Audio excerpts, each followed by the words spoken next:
ভোটের বাংলা সেগমেন্ট আমি শুরু করে দিয়েছি আসন্ন পশ্চিমবঙ্গে বিধানসভা নির্বাচনকে কেন্দ্র করে।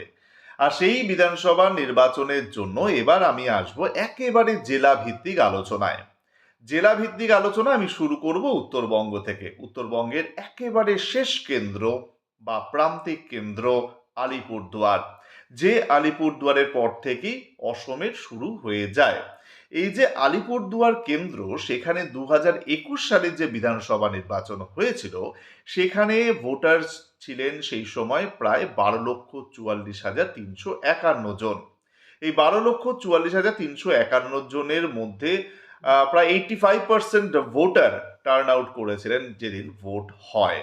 এবং সেই ভোটে আমরা দেখেছিলাম একটা হাড্ডাহাড্ডি লড়াই হলেও শেষমেশ কিন্তু বিজেপির মনোজ টিগ্গা তিনি জয়লাভ করে বিধায়ক হয়েছিলেন।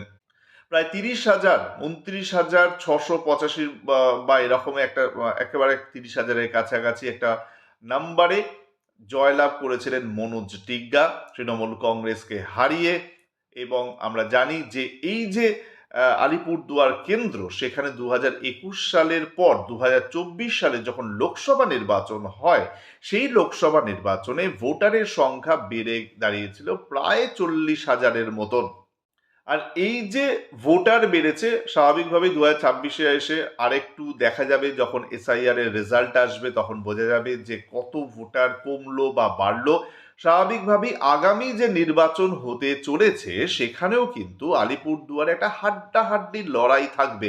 আমরা জানি যে গতবার যে নির্বাচনটা হয়েছিল সেখানে প্রায় 50% মতন ভোট পার্সেন্টেজ ছিল বিজেপির, এবং অন্যদিকে তৃণমূলের কাছে ছিল প্রায় 41%-এর মতন।